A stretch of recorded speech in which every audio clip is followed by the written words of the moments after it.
a todos e a todas. Vindo, desculpe um pequeno atraso, estamos aí já, aqui presentes nessa live do ONDAS, do Observatório Nacional dos Direitos à Água e ao Saneamento. Esperamos de que esse debate seja um debate super produtivo, que haja muita participação, muitas perguntas. Por favor, compartilhe, mas daqui a pouco também ao vivo pelo YouTube. Ok? Vai ser um momento muito importante, uma discussão muitíssimo recente do debate da relação entre o vírus, né, o novo coronavírus 19, com o saneamento básico, mais especificamente com os esgotos sanitários. Eu não sei se vocês sabem, né? Quem é da área já tem o conhecimento, parece que está muito claro. Ele é formado no Brasil, água, esgotamento.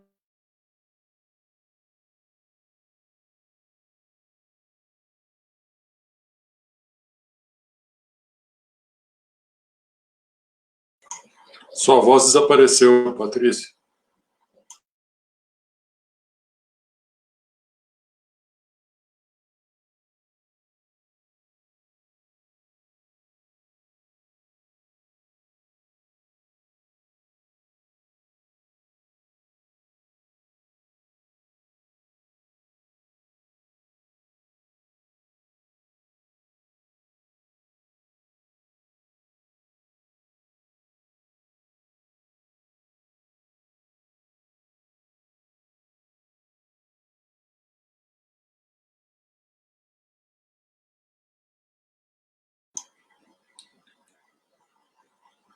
Infelizmente, parece que perdemos o áudio da Patrícia. Não sei se há algum recurso técnico para recuperar a voz dela.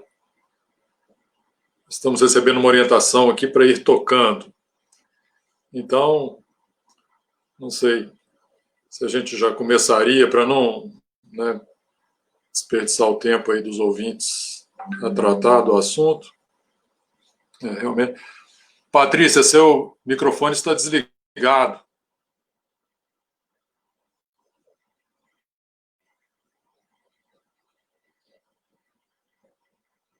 Acho que perdemos a Patrícia. Bom, não sei, eu acho que seria bom que Carlos e eu fizéssemos uma introdução para disparar o debate. Talvez, enquanto isso, o Ondas providencie um moderador interino aí para suprir a falta da Patrícia. Não sei se todos sabem, Patrícia está em Portugal, não sei se isso pode estar afetando a comunicação.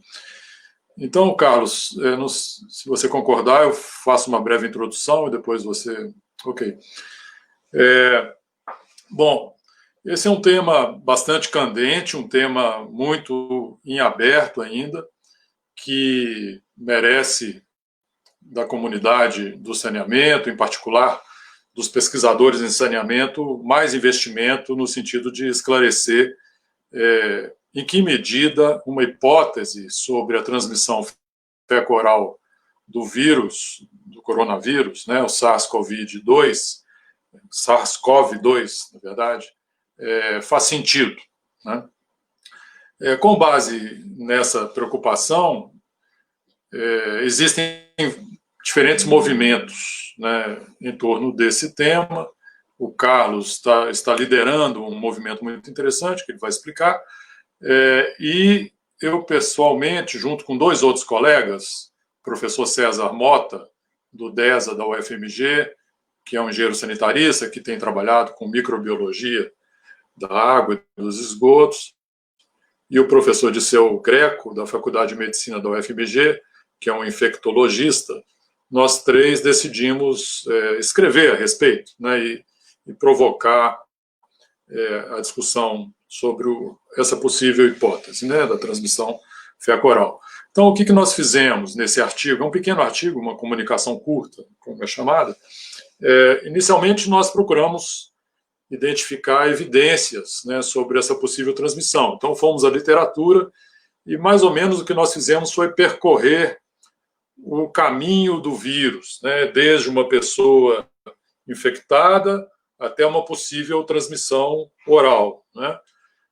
Então, o que a literatura fala? A literatura fala que, sim, o vírus, ele não, nenhuma pessoa infectada, ele não está presente apenas no aparelho respiratório, né? Embora seja um vírus conhecido como um vírus respiratório, ele pode, sim, estar presente no intestino, no trato intestinal.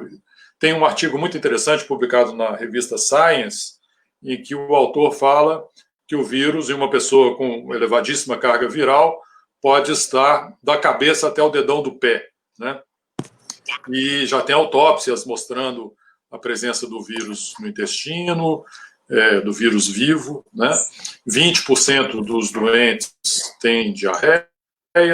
Então, não é uma surpresa que o vírus esteja presente nas fezes, né, no exterior do organismo humano, né? Montenegro parece que assumiu aí a posição, né? Eu estou fazendo uma introdução, Montenegro, e depois... Ok? Então, intestino humano, fezes... Eu estava na rede aqui e fui mobilizado. Ok. Vários estudos, e isso que disparou uma preocupação quanto à possível hipótese fecoral, a identificação do RNA do vírus nas fezes, mas hoje já existem estudos que mostram o vírus viável, o vírus vivo, né, nas fezes, não só fragmentos do seu RNA. Depois, isso são artigos publicados no início do ano, em torno de fevereiro. Em março, são publicados artigos que identificam o vírus nos esgotos, né, em Paris, Amsterdã. E não este vírus especificamente, mas outros coronavírus humanos foram identificados em água. Não em água clorada. Isso é muito claro e nos tranquiliza, de certa forma. A cloração da água é bastante eficiente para a inativação do vírus. Ele é muito frágil, né, com o cloro. Mas ele pode estar presente na água, ele tem uma vida que pode até ser longa, 10 dias a 20 graus centígrados. Não este coronavírus, mas outros coronavírus humanos. Sobre este não existem relatos ainda. Então, com base nessas evidências, né, que, a meu ver, deixam de pé, né, a hipótese fecoral, nós achamos que valeria a pena discuti-la, né? E valeria a pena por duas razões, né? Porque essa evidência pode levar a dois extremos, né? Um extremo é um certo alarme, né? Existe uma transmissão fecoral, vamos dirigir nossos esforços para tratar esgotos, para tratar água, etc. E isso poderia desviar a atenção, o foco dos prestadores de serviço de água para o que nós sustentamos é a principal barreira para a contenção do vírus, água para a lavagem das mãos, né? Lavagem das mãos com sabão é a barreira principal e deve ser a prioridade dos prestadores, né? Então, esse é um extremo que nós achamos indesejável. O outro extremo indesejável é ignorar essas evidências. Não, deixa para lá, não vamos tratar disso. Então, nós precisamos, a nosso ver, ter uma posição equilibrada entre esses dois extremos. Então, o que o artigo faz é procurar olhar com mais nuances essa hipótese e apontar necessidades de investigação. Então, com base nessa primeira revisão da literatura, nós somos a outra literatura, que é aquela que explica as formas de transmissão de patógenos a partir das fezes nas transmissões fecorais, né, tentando enxergar diferentes rotas de contaminação. Então, tem uma literatura muito interessante, já antiga, sobre isso, as chamadas classificações ambientais das doenças transmitidas pela água ou a partir dos excretas, né, das fezes. E, com base nisso, nós pensamos em um modelo, eu vou tentar compartilhar a tela aqui, acho que fica mais fácil explicar, que é um desenho que está no... Consegue ver aí, Montenegro? Só me dá um sinal? Sim? Montenegro? Carlos? Ainda não, entrou sim, está perfeito. Agora sim. Uhum. Sim. Então, esse é um esquema que a gente elaborou olhando para a literatura e pensando em possíveis necessidades de pesquisa. Então, a partir das fezes, poderiam haver 3 rotas principais. Uma é fezes contaminar água, essa é uma rota clássica, né, para vírus, bactérias, protozoários, entéricos. A outra, fezes ter contato com superfícies. A outra, ter transporte por insetos vetores. Existem artigos que fortalecem essa hipótese. A partir de superfície, aí, a partir daqui, né, nós conhecemos bem. Todo o apelo atual é evitar contato com superfície pelas mãos, né, que poderia levar à contaminação respiratória, mas também por ingestão, né, não só inalação, mas ingestão. Então, desde a água, desde a superfície, com contato com as mãos, poderia haver ingestão, e a partir dessa ingestão, tanto infecção do trato respiratório quanto do trato intestinal.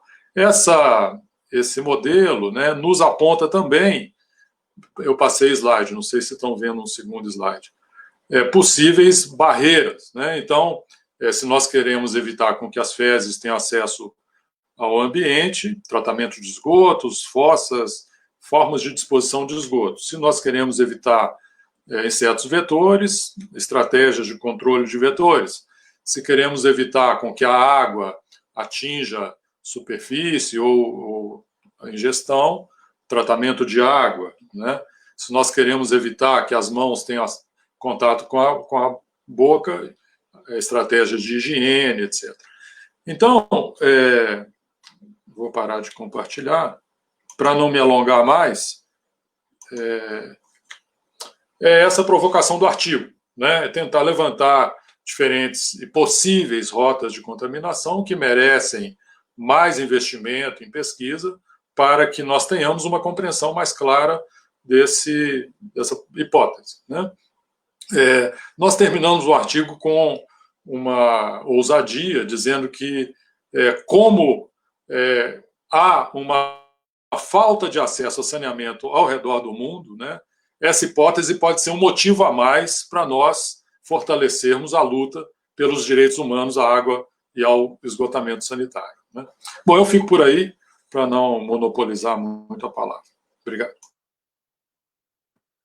Muito obrigado, Léo. A pergunta seguinte para você, depois do Carlos Quenicaro, vai ser exatamente quem tem mais vocação para responder à provocação que está no seu artigo e que está publicado, inclusive, no site do Ondas. Eu queria dizer que houve algum problema com a participação da professora Patrícia Borges. De última hora, fui solicitado a fazer aqui o papel de mediador e só por isso entrei atrasado. Mas eu podia passar a palavra agora para o professor Carlos Quenicaro, coordenador do Instituto Nacional de Ciência, Tecnologia e Ética Sustentáveis, para focar na pesquisa que está sendo desenvolvida no sentido de buscar informações epidemiológicas a partir da presença e da quantificação do coronavírus nos esgotos sanitários da cidade. Por favor, Carlos, muito obrigado pela sua participação. Me ouvem? Sim. Obrigado, Montenegro, pela introdução, apresentação. Um prazer estar aqui nessa live com o Léo, com você, com todos os interessados no tema, aí, os seguidores do Ondas, não é isso? Bom, eu vou pegar do ponto que o Léo parou, né? Então, esse artigo do Léo, bem interessante, né? Ele explora essas possíveis rotas, né, de transmissão da doença a partir das fezes. No entanto, né, o Léo ressalta isso no artigo, não existe nenhuma evidência científica, né, até o momento de que essa rota de transmissão fecal-oral, ela, de fato, seja possível. E, primeiro, né, porque é uma doença respiratória, tem a questão da ingestão e ir para o trato intestinal, mas, além disso, todos os estudos, a gente fala sempre até ontem, né, porque é tanta informação nova que aparece, né, que pode ser que hoje tenha um novo artigo que a gente não tenha tido acesso ainda. Mas, até então, não existe nenhuma evidência, né, que o que a gente está detectando no esgoto é, de fato, o vírus e também que não seja o vírus viável ou no seu estágio infectivo. Então, muito provavelmente, né, os estudos indicam que o que a gente está encontrando no esgoto, né, é muito mais um material genético, né, do vírus, né, do que propriamente um vírus em si. Então, os estudos até agora não conseguiram mostrar que a viabilidade do vírus presente no esgoto. E mesmo que esteja no esgoto em seu estágio viável, né, ainda assim teriam essas barreiras, né, que o Léo mencionou. Bom, o que eu queria explorar, então, é o outro aspecto, né, a outra vertente do vírus estar no esgoto, o aspecto positivo, né, é o lado bom da gente poder estar encontrando o vírus de uma doença respiratória no esgoto. Então, se o vírus, se as pessoas que estão com vírus sejam as que manifestam a doença e também as que não manifestam a doença, né, isso é muito importante, portadores, tanto os sintomáticos quanto os assintomáticos, estão excretando o vírus, né, em diferentes estágios da doença. Isso também é importante dizer, né. Quando se faz o teste clínico, né, é defendido aí que o teste clínico ele é efetivo se ele é feito ali antes dos 10 dias, né, porque depois, se a doença já está na fase de declínio, pode ser que esse teste não seja mais efetivo. No entanto, a presença do vírus nas fezes e no esgoto, ela aparece durante muito mais tempo, né? Inclusive antes da pessoa manifestar a doença. Então, é possível que o vírus seja excretado pelas pessoas que contraíram a doença durante 4, eventualmente até 5 semanas. Então, a gente fica com uma janela, né, de observação muito grande, muito importante. Então, o que a gente vem fazendo não é novo, né? Na realidade, tudo começa com John Snow, ali em meados do século XIX, né? Quando ele não é que ele usou a ferramenta, ele desenvolveu, não é isso, Léo? O Léo depois comenta com mais propriedade, né? Mas o primeiro mapa epidemiológico, né, que a gente tem notícia, né, foi o que o John Snow ele elaborou para mapear, né, a epidemia de cólera, uma das epidemias de cólera em Londres, né, ali próximo a 1854. E a partir também de 1940, os Estados Unidos usou essa mesma abordagem, né, da vigilância epidemiológica a partir do monitoramento do esgoto para combater epidemia de poliomielite nos Estados Unidos. Então, desde a década de 40, né, de 1940, essa abordagem de você entender a circulação de uma doença, né, a partir do monitoramento do esgoto vem sendo executada, utilizada em vários países, e talvez como grande exemplo a Holanda, né, a Holanda vem usando esse monitoramento do esgoto para mapear, para entender a circulação, né, de diferentes agentes etiológicos, né, a poliomielite talvez o mais clássico. O que é novo, né, na realidade, é aplicar a metodologia para o coronavírus, né, uma doença que ataca o sistema respiratório, mas que está presente no esgoto.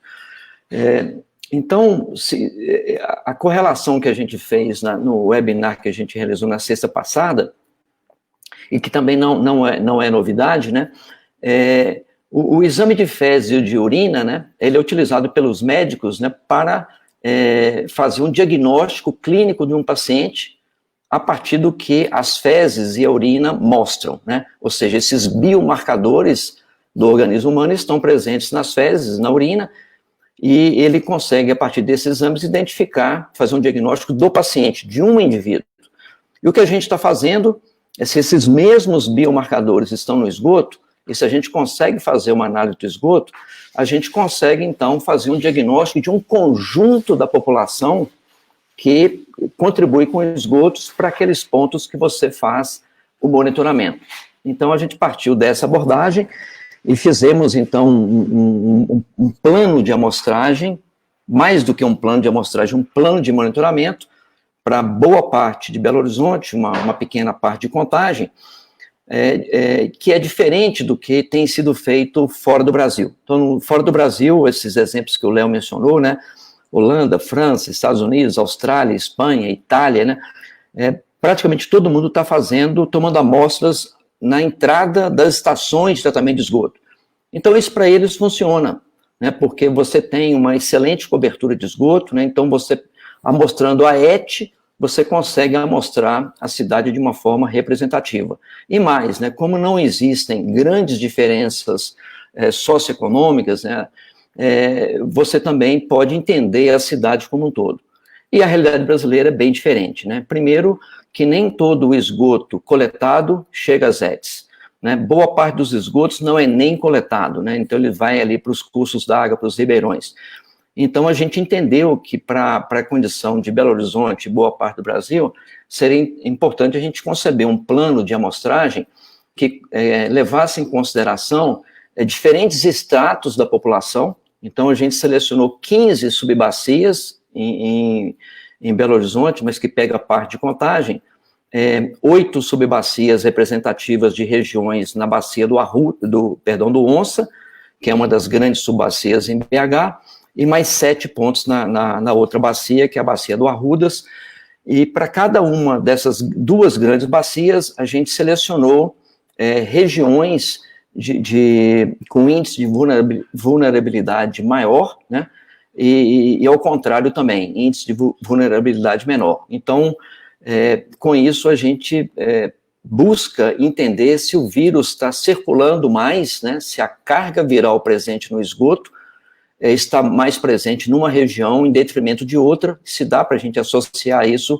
também com esses perfis socioeconômicos.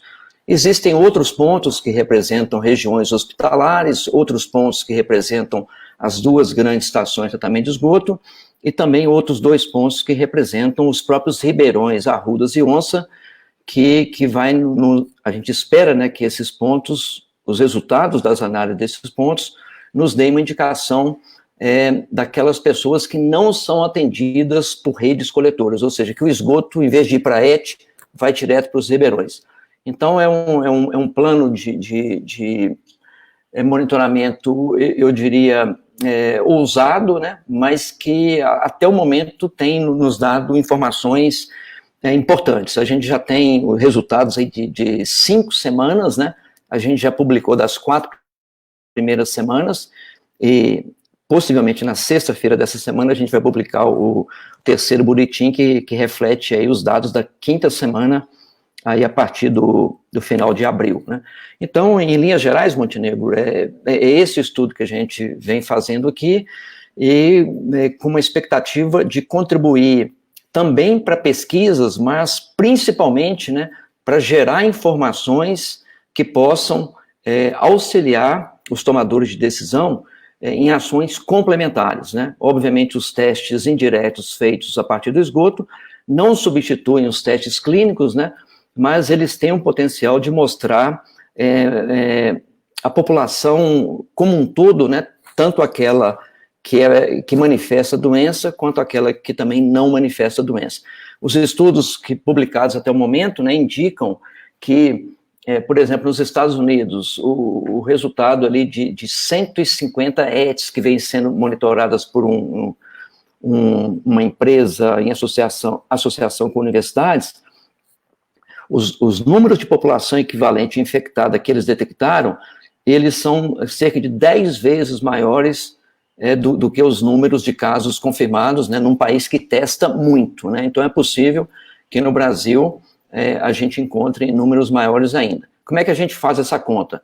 A gente tem condição de calcular a carga viral contida no esgoto, que é o produto da vazão pela concentração do vírus, e se a gente divide essa carga viral contida no esgoto pela carga viral de um indivíduo, é que a gente tem esses dados e estamos também tentando identificar para dados nossos, a gente tem, então, a população equivalente, né, que aquela amostra representa. Então, em linhas gerais, é essa, o estudo é esse, né, e a parceria também firmada, envolvendo a Copasa, a Secretaria de Saúde, o IGAM, e também essa condução conjunta com a ANA, né, tem dado um respaldo muito grande para o estudo, né. Então, basicamente é isso, eu paro por aqui, me coloco à disposição aí.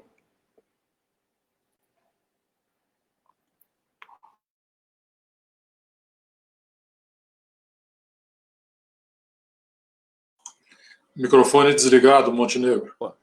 Microfone desligado. Desculpa. Eu queria ressaltar, com essas duas intervenções preliminares, tanto do Léo quanto do Carlos, a importância da pesquisa desenvolvida pelas instituições públicas brasileiras, tanto a Fiocruz quanto a UFMG e, particularmente, o Instituto Nacional de Ciência e Tecnologia Éticos Sustentáveis.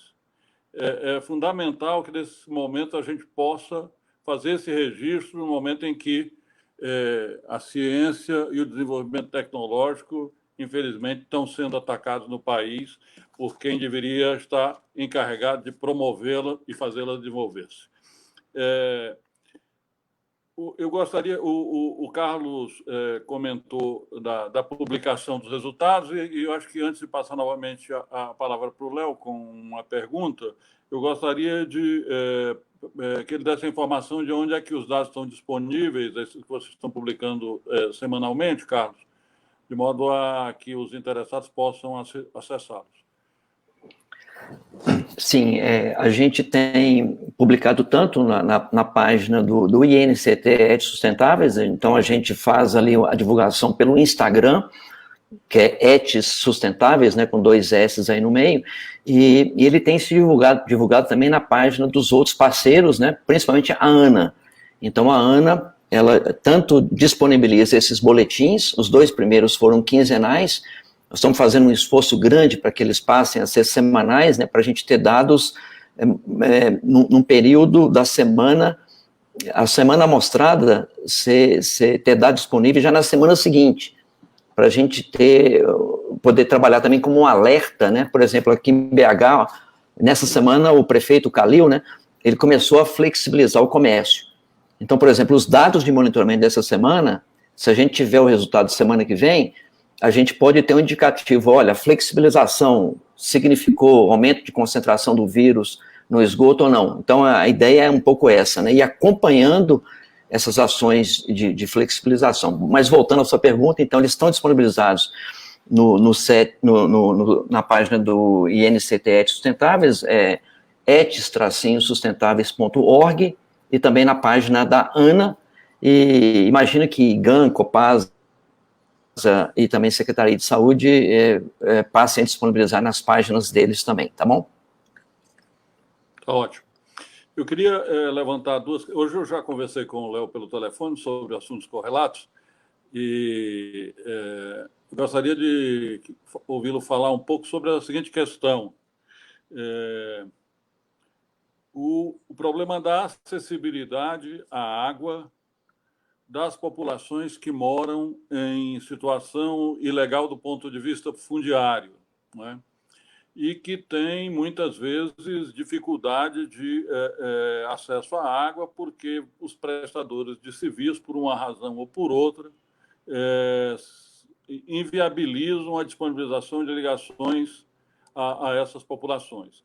Junto com a questão de não cortar a água dos inadimplentes, não cobrar de quem não pode a água de quem não pode pagar, como é que fica a questão do acesso à água para quem está morando de maneira ilegal? Os ilegais, quer dizer, quem mora em situação ilegal, viram o ilegal e o ilegal não tem direito à água?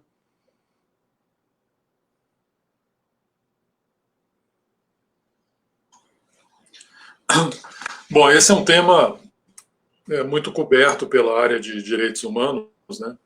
Os direitos humanos dirão que não pode haver discriminação com base na ausência de posse do imóvel onde vive, né? Nós costumamos trabalhar com a expressão assentamentos informais e não assentamentos ilegais, porque é legítimo, né, muitas vezes, que uma comunidade ocupe uma área urbana, porque ela só está ocupando pela deficiência na política habitacional, né, pela indisponibilidade de moradia. O Brasil é um dos países que se caracteriza por não ter qualquer tipo de programa de moradia gratuita, né, para as pessoas que dependem disso, né. Muitos países têm, até países mais liberais, com economia muito liberal. Então, é inaceitável negar água a essa população, e o que o Covid está nos revelando exatamente esse tipo de necessidade, né, de pensarmos nas franjas não no sentido pejorativo, né, da sociedade, as populações que são excluídas, né, tradicionalmente, as pessoas que vivem em situação de rua, os presidiários, né, vilas e favelas. E esse tipo de situação que o Montenegro destaca está principalmente em vilas e favelas, né? As vilas e favelas têm uma origem, né, de formação, de ocupações, né, de uso de terras ou públicas ou privadas, né, sem autorização formal. Então, favelas e vilas que não tenham títulos de posse, onde não houve regulação fundiária, né, definitivamente não devem ser excluídas do acesso ao serviço. Bom, voltando então à questão que você terminou a sua última intervenção falando sobre a provocação que, de certa maneira, estava colocada no seu artigo, relativa à necessidade de investigar com mais precisão as vias, as possibilidades e as barreiras relacionadas com a transmissão, a potencial transmissão fecal-oral da Covid. O que nós poderíamos esperar de trabalhos nessa área, Léo?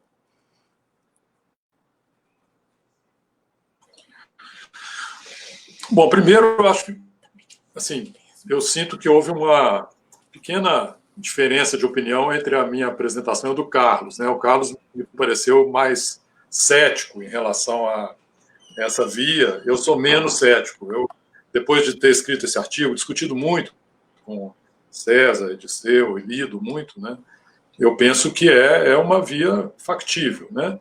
Eu concordo que não é uma via importante, né? Se nós não temos condições de afirmar isso, mas se nós tivéssemos uma possível repartição dos que foram contaminados por via aérea ou por via fecal-oral, é muito provável que uma parcela pequena tenha sido contaminada pela via fecal-oral. Mas nós estamos ainda muito distantes de identificarmos essa parcela, né?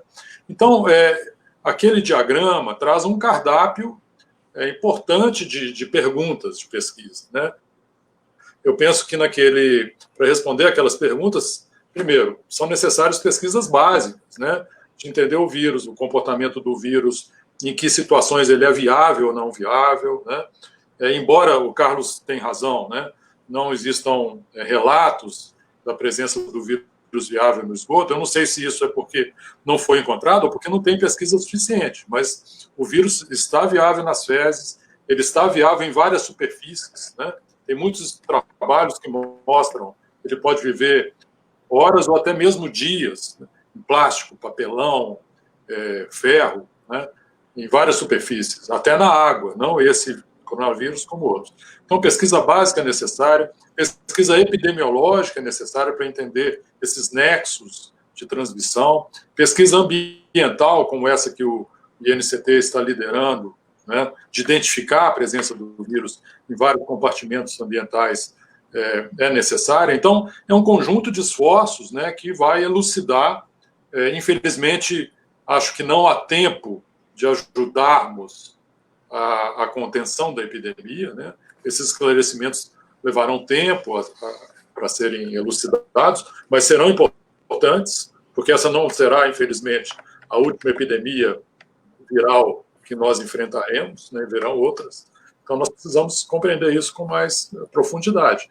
E é um conjunto de disciplinas, né, um esforço interdisciplinar e uma síntese interdisciplinar desses esforços que nos ajudarão a elucidar, primeiro, se essa via é factível, né, se essa hipótese se sustenta, e segundo, qual a importância epidemiológica dessa hipótese na transmissão do coronavírus. Obrigado, Léo. Carlos, queria falar um pouco sobre a cooperação entre entidades de pesquisa, universidades, institutos, nesse tema. Eu sei que outras equipes brasileiras da Universidade Brasileira estão trabalhando com o mesmo tema. Você podia comentar um pouco sobre a importância desse trabalho em equipe, da cooperação no desenvolvimento das pesquisas científicas e tecnológicas e da própria situação do incentivo à pesquisa em saneamento no Brasil atualmente? Ótima pergunta, Montenegro. Eu vi que já passaram algumas perguntas aqui no chat nesse sentido, né? Bom, se você me permite fazer um breve comentário em cima da fala do Léo, né? Então, de fato, ou seja, o que a gente... Até o Léo me recomendou isso um momento, né? Olha, o mais importante agora nesse momento, que a questão do esgoto a gente não vai conseguir resolver em 2, 3, 6 meses, né? Ou seja, tirar o esgoto das ruas, né, da porta das pessoas, né, é uma coisa que vai demorar ainda anos, né? É uma luta que vem aí de décadas que a gente, infelizmente, não conseguiu resolver ainda. Então, a gente comunga com essa defesa intransigente até que o Léo faz, né, é de que o acesso à água é o mais importante nesse momento, a higiene pessoal, né? Então, para não tirar o foco, né, de levar uma preocupação excessiva para a questão do esgoto, né, porque aí já começa você, olha, se tem a chance de transmitir, e as pessoas que lidam com esgoto no dia a dia, não apenas aqueles que têm na porta de suas casas, mas os operadores das estações, os pesquisadores que lidam com esgoto. Então, já respondendo uma pergunta nesse sentido, o cuidado com esgoto não é por conta do coronavírus, o cuidado com esgoto é por conta dos vários, né, patógenos, né, que existem e que sabidamente causam doenças, né? Então, a informação que a gente tem passado hoje é que não tem que ter nenhum cuidado adicional para os operadores de saneamento, além daqueles já recomendados, já presentes aí, em termos de equipamentos de proteção individual, de requisitos de higiene, a questão do vestuário, né? Mas, por exemplo, tem um pesquisador americano que falou, olha, o óculos seria desejável utilizar, não é um equipamento de segurança que todo mundo utiliza máscara, bota, luva, etc., né? Mas o óculos também passaria a ser um equipamento de segurança complementar importante. Voltando à sua pergunta, o INCT é uma rede, né? É uma rede de 7 instituições principais, é um projeto liderado pela UFMG, mas a gente tem como instituições partícipes, né, a Federal do Ceará, Federal do Pernambuco, no Nordeste, Federal do Mato Grosso do Sul, no Mato Grosso do Sul, temos a Federal do Rio de Janeiro, a USP Poli, em São Paulo, e também o ISAI-FGV, no Paraná. Então, essas 7 instituições, todas elas já estão com iniciativas nesse sentido.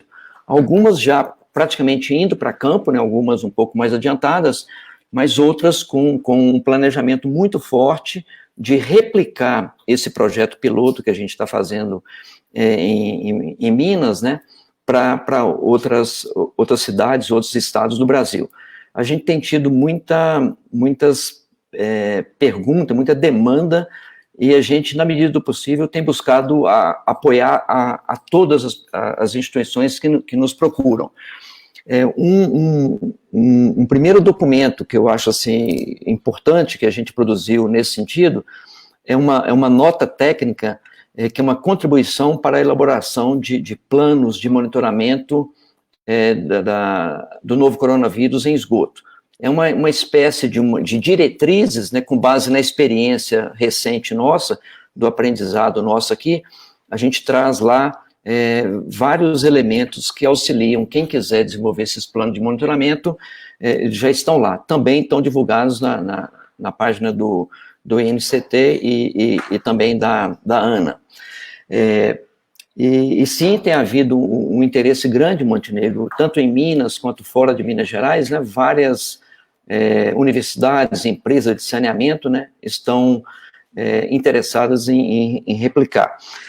A questão do financiamento da pesquisa, esse é de fato o grande gargalo, porque não é uma pesquisa muito barata, né, os insumos utilizados nessas análises, eles são caros, né, a gente já fez aqui uma precificação, alguma coisa, entre 350 e 450 reais cada análise em triplicata, isso só com consumíveis, né? Sem contar aí a questão de tempo, de equipamento e recursos humanos. No caso particular desse piloto, a gente teve a sorte, né, de ter tido tanto um aporte do INCT, a gente conseguiu utilizar parte dos recursos que a gente tem disponíveis por parte de um projeto antigo, né, de CNPq e da FAPEMIG, e também a ANA, né, então a ANA, ela se interessou pelo nosso projeto muito nessa linha, porque um projeto piloto, feito por uma instituição que tem uma capilaridade muito grande no Brasil, né, significa uma otimização dos recursos, né, para exatamente gerar protocolos, procedimentos, né, metodologias, né, que a gente possa disponibilizar para as outras instituições que queiram ir no mesmo sentido. A gente acha que isso é muito importante porque, na medida do possível, a gente ter metodologias similares vai facilitar muito a gente comparar resultados mais para frente, né, das diferentes cidades, diferentes estados, né, e eventualmente contribuir para alguma modelagem, né, como, por exemplo, os italianos estão fazendo. Os italianos estão buscando dados, né, de vários países, né, para desenvolver um modelo que consiga ser preditivo, né, em relação ao número de casos e de regiões também. Eu acabei me alongando um pouco, eu não sei se respondi exatamente o que você me perguntou, se faltou algum elemento, por favor, me avise, Montenegro. Montenegro deu uma caída aqui, vocês querem que eu... Parece que caiu. Você quer falar um pouco, Léo? Tem algumas perguntas aqui para você, para mim, e de repente a gente já vai respondendo. Eu queria só desdobrar um pouco um argumento que você usou, Carlos, que é muito importante, que é a necessidade, aí olhando a partir de olhos epidemiológicos, né, a necessidade de nós criarmos métodos para aferir a subnotificação, né? A subnotificação é enorme, principalmente no Brasil, mais do que em outros países. Testa-se muito pouco, né? Tem gente que fala em 7 vezes, 10 vezes, 15 vezes subnotificação. Então, e essa subnotificação, na minha opinião, ela não é uniforme, ela não é multiplicar por 10 o número de casos em Minas, São Paulo, Rio, ou em Minas em fevereiro, em março, abril, maio, né? Ela é desigual, né? Então, isso traz uma cegueira, né, para todos, inclusive para os comitês de controle. Por exemplo, como o Carlos falou, Belo Horizonte decidiu abrir, né, o comércio com base em dados que são absolutamente subnotificados, né? Então, medidas indiretas para ajudar a entender a real dimensão da epidemia, por exemplo, uma medida indireta importante é comparar o número de casos por doenças respiratórias em maio de 2020 com maio de 2019. O número de óbitos por doenças respiratórias em maio de 2020 com 2019. Os cemitérios, inclusive, têm ajudado os atestados de óbitos a olhar isso. Tem um grupo na Fiocruz que tem feito esse tipo de aferição, né, ou de correção com base em outros dados. Então, a presença do vírus no esgoto é um outro dado adicional, complementar, né, que em seu conjunto, com outras informações, podem ajudar a aferir essa subnotificação, que é muito preocupante, né? Não se controla o que não se conhece, e nós não conhecemos a dinâmica da doença no nosso país, né? De maneira adequada. Bom, eu volto o ping-pong aí para o Carlos.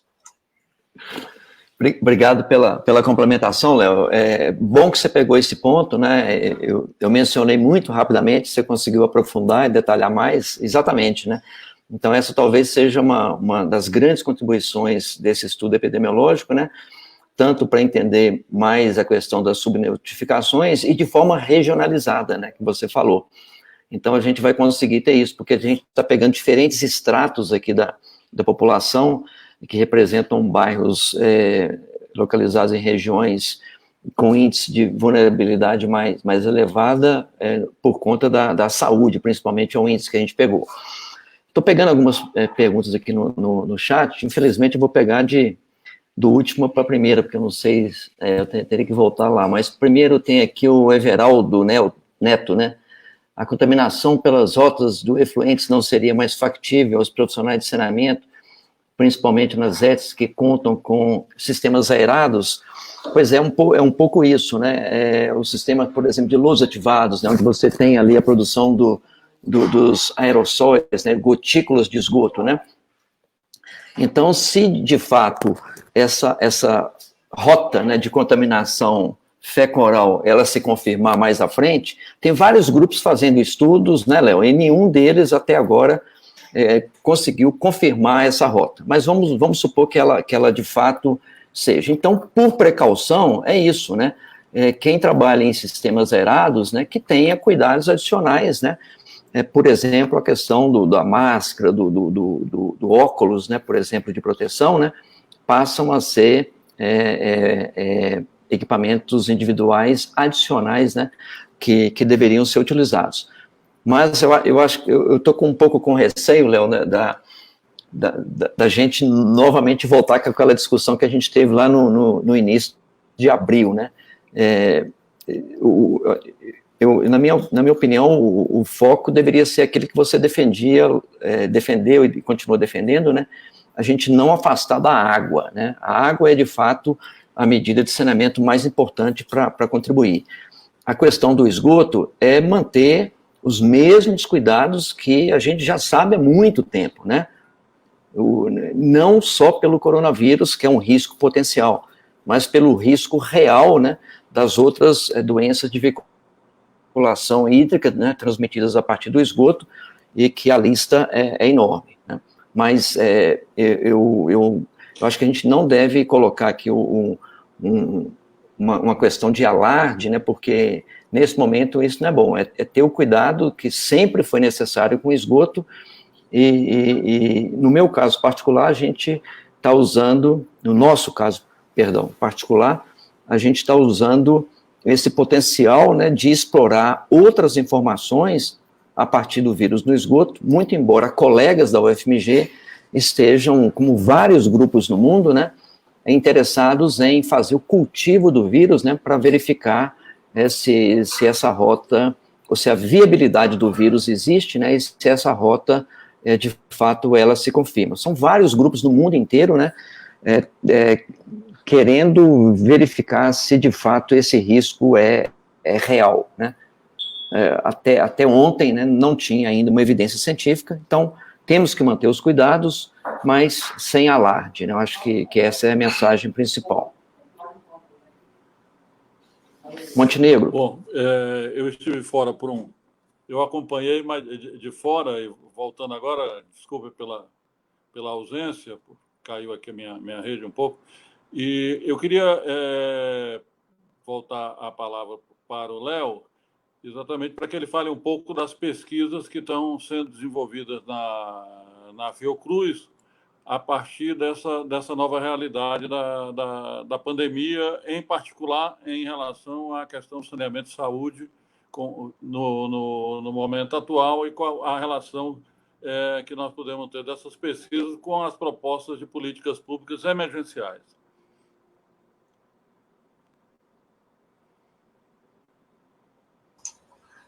Olha, vocês devem estar acompanhando pela mídia, né? Como a Fiocruz é uma importante referência nesse momento atual, né? Num espectro enorme de abordagens, desde pesquisas muito básicas, né? Dos virologistas até os epidemiologistas, infectologistas. Então, coronavírus virou uma prioridade para a instituição.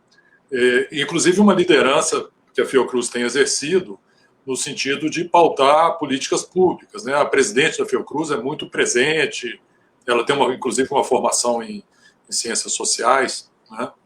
Então, a Fiocruz tem opinião, por exemplo, sobre hidrocloroquina, né? Tem opinião sobre a liberação geral e restrita, sobre isolamento vertical horizontal. Então, de fato, fico orgulhoso, né, de trabalhar numa instituição de tanta referência nesse momento, né? E com dificuldades, claro, né? Estamos muito preocupados com as mudanças recentes no Ministério da Saúde. Na verdade, hoje não temos um ministro, né, ainda. Temos um ministro interino, que é um militar, que povoou, colonizou o Ministério com outros militares, né? Então, porque, como sabem, a Fiocruz é um órgão do Ministério da Saúde. Então, essa relação é algo que preocupa. Até o momento tem sido construtiva, respeitosa, mas vivemos momentos difíceis, né? O grupo de água, tem um grupo de água na Fiocruz, né, um GT, que é composto por uma coalizão de pesquisadores. Nós temos ficado atentos, né? Não temos uma pesquisa ainda muito concreta em relação a isso. Nós temos ficado bastante antenados com as novidades internacionais, temos dialogado bastante no sentido de procurar contribuir com esse aspecto. Mas eu queria chamar a atenção muito para esse papel da Fiocruz. A Fiocruz, a meu ver, é um patrimônio que todos devemos defender e que em momentos como esse mostra a sua importância, né? Eu não tenho dúvida nenhuma de que quando a vacina for descoberta em nível internacional, a Fiocruz terá um papel protagonista, porque a vacina precisará ser produzida por instituições públicas, né? E de preferência deverá ser distribuída gratuitamente no Brasil pelo SUS, sem nenhuma discriminação, e é a vacina a grande esperança de superação desse momento grave, né, da pandemia. Nós temos aí um tema que é o da revisão ou desmonte do marco regulatório do saneamento básico em função dos interesses privatistas, que hoje está consignado no projeto de lei que está no Senado, 4162. A professora Patrícia Borja, que estava programada para mediar esse encontro, ela tinha preparado uma pergunta nesse sentido e eu queria fazê-la agora e agradecer, de todo modo, a disponibilidade e o preparo que ela teve para participar da associação e, infelizmente, com problema de internet, ela não conseguiu participar, lá de Portugal, onde ela está fazendo lá um pós-doutorado. Então, a pergunta que se coloca é: vocês veem como ameaça, certo, a proposta de projeto de lei que está, no momento, no Senado, com, inclusive, um esforço grande do setor privado de propagandear, de propagandear-se, melhor dizendo, como solução para as deficiências do saneamento através do ataque à prestação do serviço das empresas públicas e dos prestadores de serviço público de modo geral?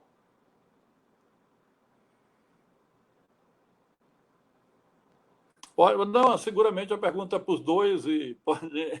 Carlos, quer começar, Carlos? E aí passa para o Léo em seguida. Eu acho que o Léo começa, o Léo é muito mais preparado para dar essa resposta que eu complemento. Eu já tenho a minha ideia formada, mas eu tenho certeza que o Léo vai falar com muito mais propriedade que eu. Não, veja, eu já me manifestei publicamente, na mídia, inclusive em relação a esse tema. Esse tema não é novo, né? Ele é uma discussão desde o governo Temer, né, com os vários MPs e PLs, acho muito temerário, essa é a minha opinião, muito temerário um modelo que praticamente universaliza a prestação privada do serviço. Não há paralelo no mundo, né, contemporâneo, né? Houve realmente experiências na Inglaterra, né, no Reino Unido, que tem uma realidade muito diferente da nossa. Então, um país que está ainda muito longe de universalizar o acesso à água e esgoto, né? E quem não tem acesso são os mais pobres, os que vivem na zona rural, nas vilas e favelas, né, nas pequenas cidades, ou seja, locais muito pouco atrativos para o capital, né? Uma universalização da prestação privada de serviço é muito temerária, né? A meu ver, pode agravar as desigualdades no acesso aos serviços. Isso somado a uma estrutura de regulação dos serviços ainda muito frágil, né? Eu sei que o Montenegro é um regulador, né? E ele talvez concorde comigo, é uma regulação ainda muito frágil, muito orientada para uma regulação econômica, muito pouco orientada para uma regulação de cumprimento dos direitos humanos, né, pelos serviços, né. E para concluir, é mais estranho ainda essa proposta emergir e ganhar força no momento de epidemia, de pandemia no país, né, não faz o menor sentido, né. O sentido que faz é quando a gente assiste o vídeo da reunião ministerial em que o ministro de Meio Ambiente fala, olha, vamos aproveitar que estão todos distraídos com a pandemia e vamos passar a boiada, né? A boiada, eu acho que um dos bois é esse projeto de lei que tramita no Senado. Os outros bois são a desregulamentação ambiental, a mineração nas terras indígenas, né? Desmatamento da Amazônia. Então, é mais um boi. Eu acho que o governo está preparando e com apoio de muitas organizações que representam os interesses privados. Acho que é totalmente inapropriado, intempestivo, não é momento para isso de forma alguma. Bom, os argumentos, né, os elementos são os mesmos, né, que a gente vem usando aí, eu diria, há décadas, né, sempre que vem porque isso é cíclico, né, vem e volta, a questão começou lá na década de 90, né, privatização versus estatização, né, e a Bel, que eu acho que está seguindo, né, ela já falou lá atrás, né, não é nem privatização, nem estatização, o que preciso mesmo é desprivatizar o Estado, né, então essa é uma máxima lá que vem lá desde o início dos anos 90. E na realidade é um discurso muito frágil, né, como se, o que é alegado, né? A ineficiência dos serviços públicos, né, dos prestadores públicos, né, que eles são os responsáveis pelos déficits de saneamento que a gente tem hoje. A gente sabe que não é simples assim, né? Além das questões de regulação, por que na Inglaterra, né, com todos os problemas, né, mas lá eles conseguiram, um prestador de serviço lá, ele trabalha a bacia hidrográfica inteira. Então, se ele quer Manchester, ele tem que levar toda a área rural de Manchester, né? Qualquer povoado com acima de 5 pessoas, né, ele tem que ser atendido pelo prestador de serviço. Então, ou seja, se os males são menores lá, é porque tem uma regulação, né, que exige essa prestação de forma universalizada para água e para esgoto. Lá eles têm as duas coisas, olhando a lógica da bacia. É um sistema diferente, né? Agora, a questão da ineficiência do serviço, a gente tem que reconhecer que sim, que não dá para tampar o sol com a peneira, né? Existem sim problemas, né, de toda ordem. No INCT a gente vem trabalhando isso, o Montenegro, né? A questão a contribuição que a gente pretende dar, e acredita que modestamente vem dando, né, é entender tudo que precisa ser feito, né, para melhorar a prestação de serviços. Então, a gente tem um olhar final que um elemento indutor, pelo menos na área de esgotamento sanitário, seria olhar para o esgoto sanitário não apenas como despesa, né, mas olhar também que você pode ter receitas se você entender que o esgoto ele contém recursos que têm valor agregado, né? O esgoto é 99,9% água. Então, o esgoto tem água, e a água tem um valor enorme. Tem nitrogênio, tem fósforo, você pode produzir biogás. Então, a lógica que a gente vem trabalhando como pano de fundo, né, é de entender que o tratamento de esgoto deve ter olhar como um ciclo fechado, né? Essa possibilidade de recuperação de recursos, e aí você agrega mais viabilidade econômica, inclusive, né? Mas, para isso, essa quebra de paradigma não é simples, né? Ela já vem sendo construída aí nos países desenvolvidos aí nos últimos 10, 15 anos, mas com perspectivas muito importantes, principalmente para o Brasil. Então, a gente tem como um outro elemento importante, como base, né, para essa nossa crença, que se você olhar o esgoto de uma forma diferente, né, que lodo não tem que ir para aterro, que lodo pode ser aplicado na agricultura, que água não necessariamente tem que remover nitrogênio e fósforo para lançar no rio, que você pode praticar fertirrigação, né, aproveitando os recursos de fertilizantes que estão ali de graça, né, nitrogênio e fósforo. Se você olhar os benefícios ambientais, de redução de emissões, por exemplo, o nitrogênio, né? O que é o nitrogênio que a gente tem no esgoto hoje? Esse nitrogênio vem do ar atmosférico, né? Boa parte dele. E quanto custa e quanto de emissão existe para você transformar o N2 do ar atmosférico em amônia para ser utilizado como fertilizante, para crescer cultivo, para alimentar as pessoas, né? Boa parte desse nitrogênio acaba indo para a água, que vai para os rios. Então, além de estar alterando esse ciclo biogeoquímico do nitrogênio, nós estamos tirando o nitrogênio do ar e levando o nitrogênio para os rios, né? Qual que é a lógica? Esse nitrogênio tem que retornar para o solo, não só para reduzir a pressão na fabricação de fertilizantes novos, né, mas para retornar para o solo que veio do solo, né? Então, essa lógica, a gente entende que pode trazer um olhar diferente para a prestação de serviços. Mas como que se implementa isso? Aí vem todo um conjunto, né, de ações que a gente vem atuando, de capacitação de gestores, capacitação de projetistas. Léo e eu fomos colegas na empresas de consultoria no final dos anos 70, boa parte dos anos 80, né?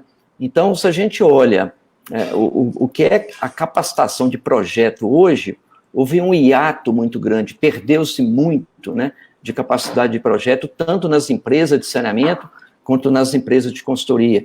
Então, a gente vem também com ações de capacitação para projeto, para construção. Por que tantas obras do PAC não chegaram ao final? Por que tem tanta obra paralisada? Por que tem tanta ET implantada que não funciona bem, né? Então, a gente está tendo um olhar bem mais ampliado e não olhar apenas a questão da implantação da infraestrutura. Não é só isso que precisa, não é só dinheiro para construir redes, implantar ETs, né?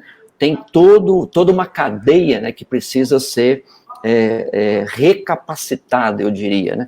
Então, eu me estendi muito, né? O assunto era da questão da privatização. Então, não acho, né, que a solução é privatizar, né? Mas que a gente tem que melhorar a prestação do serviço público também tem. Então, a pesquisa pode ajudar muito nisso, tá?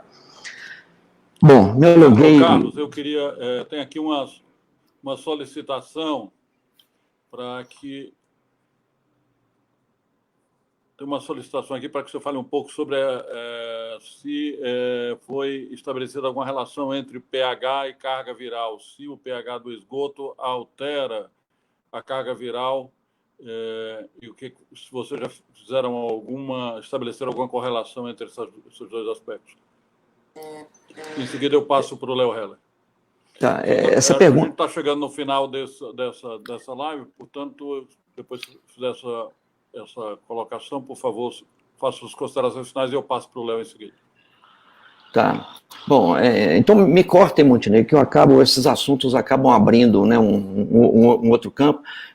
A gente não fez essa avaliação. O que a gente está monitorando em paralelo, né, com o vírus, a gente está monitorando alguns parâmetros físico-químicos para ter um controle de que a nossa amostra é representativa em termos de DQO, sólidos, mas estamos monitorando também surfactantes, né, a presença de detergentes, porque existem indícios, né, de que a presença, porque o sabão, né, ele destrói esse envelope do vírus, então, por analogia, possivelmente os detergentes também.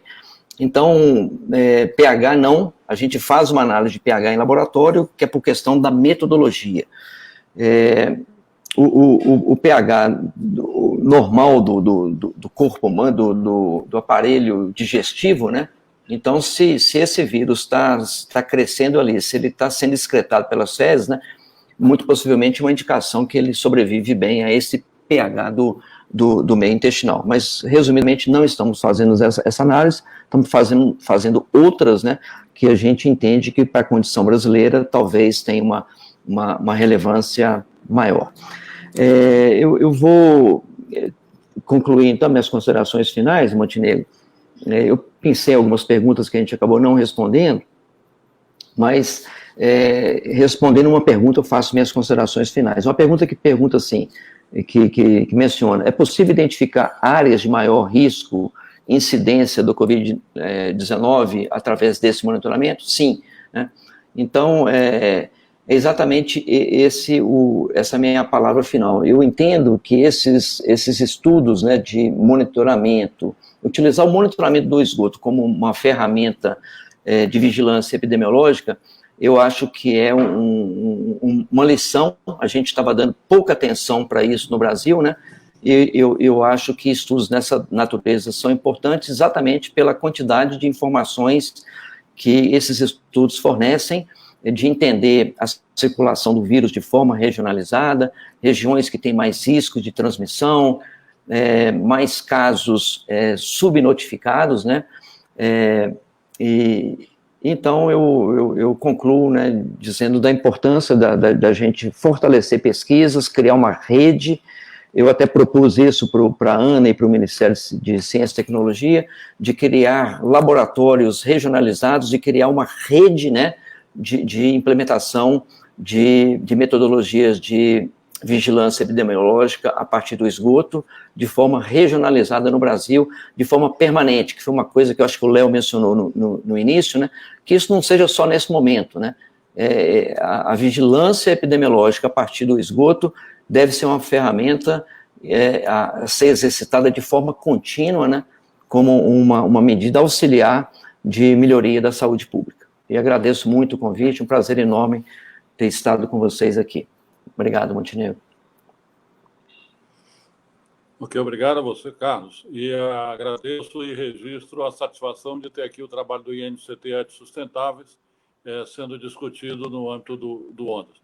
Léo, eu queria deixar você bem à vontade para fazer agora uma consideração, pode ser abrangente, pelo menos uns 5 minutos, se você quiser usar, sobre a temática da pesquisa e da situação emergencial em termos de saúde pública que nós estamos passando, não é? Também colocando, como você vem fazendo sistematicamente, como é natural, a perspectiva do direito humano.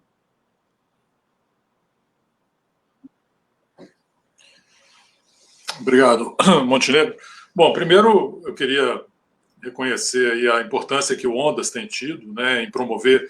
As lives são um dos trabalhos que o Ondas tem feito. Ele tem feito trabalhos muito importantes no sentido de olhar para o saneamento com essa ótica dos direitos humanos, de abrir o debate, de convidar pessoas com diferentes visões, diferentes formações, né, o que tem sido muito importante. E essa live, eu li aí em algum lugar que tinham mais de 400 pessoas assistindo, né? Então, é mais um exemplo do importante trabalho do Ondas. O Covid-19 é uma lástima, né? Muita gente morrendo. Eu não vou falar que ele é bem-vindo, né? De jeito nenhum, mas ele tem trazido uma oportunidade diferente de reflexão por parte da área de saneamento. Isso é muito importante, né?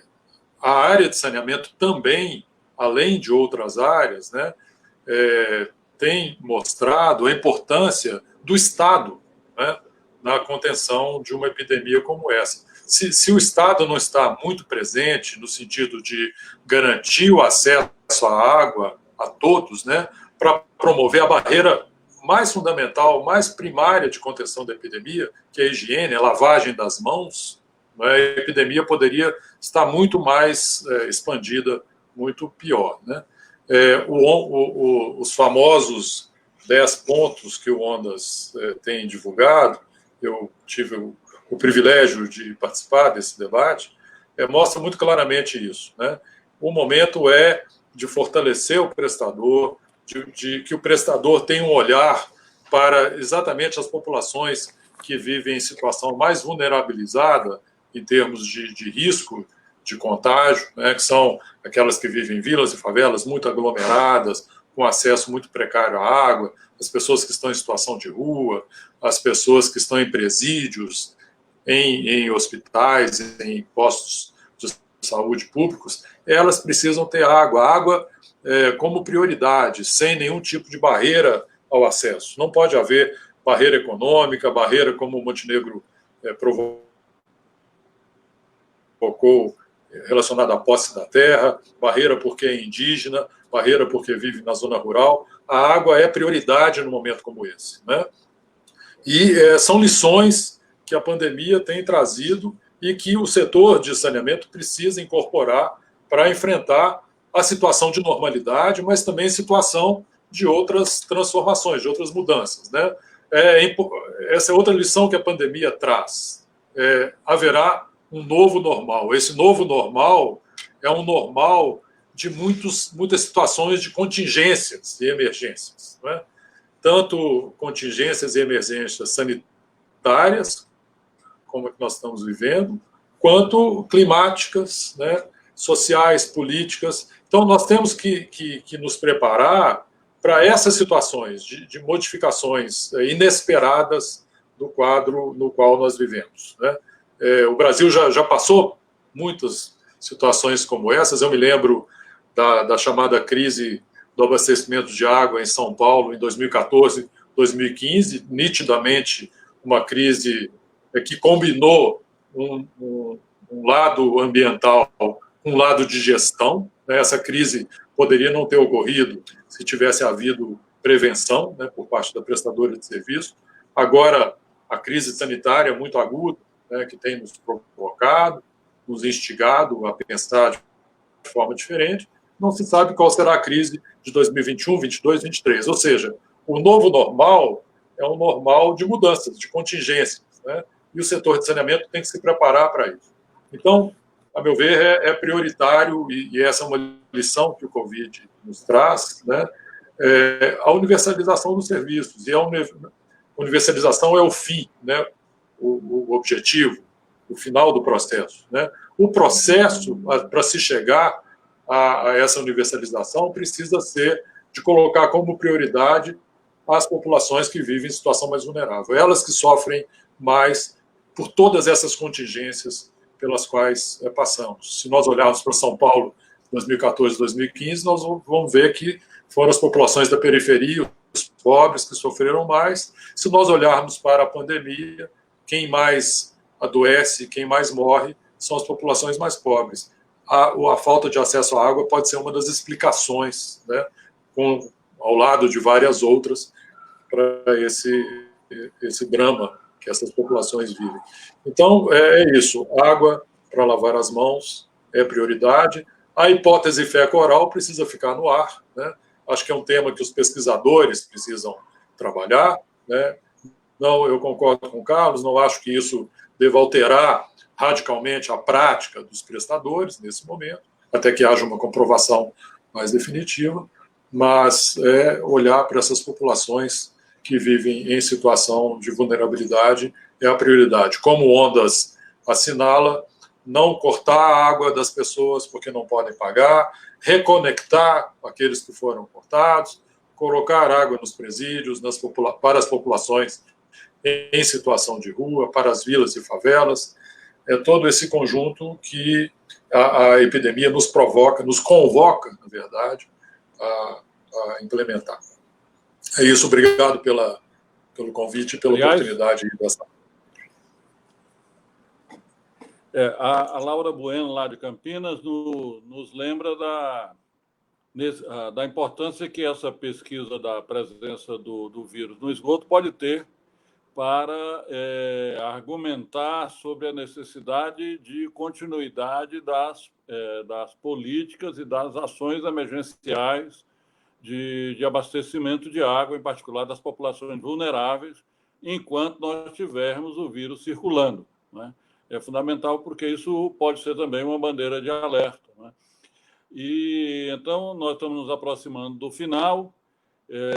O Edson Aparecido da Silva, nosso grande secretário executivo do Ondas, está lembrando que na próxima quarta-feira, às 17 horas, nós estaremos discutindo a luta contra a privatização do saneamento e contra o PL 4261, que está aí para ser examinado pelo Senado e que nós estamos, junto com diversos movimentos, fazendo força para que não vá para frente. Eu queria, então, antes de encerrar, convidar aqueles que nos acompanharam e participaram desse debate a se integrar ao Ondas, aqueles que acham importante a luta pela universalização, aqueles que acham importante a luta contra a discriminação no atendimento, não é? Que se colocam por um Estado desprivatizado, como lembrou o professor Carlos Quernicaro, não é? Tem um lugar no Ondas e nós gostaríamos muito de tê-los conosco. Lembrando que no dia 28 de julho desse ano, a declaração da ONU do direito à água como direito social, direito humano, vai fazer 10 anos, e nós vamos, no Ondas, aproveitar essa oportunidade. A coordenação ontem montou uma comissão para que a gente aproveite essa efeméride e desenvolva toda uma campanha que dê maior visibilidade à necessidade de efetivar, de realizar os direitos humanos à água e ao saneamento no Brasil. Queria agradecer a todos, especialmente ao Léo, ao Carlos e à professora Patrícia Borja, que se disponibilizou, se preparou, mas infelizmente não pôde estar ao vivo conosco. Muito obrigado a todos, uma boa noite. Vamos juntos e isolados. Boa noite a todos. Permaneçam na sala.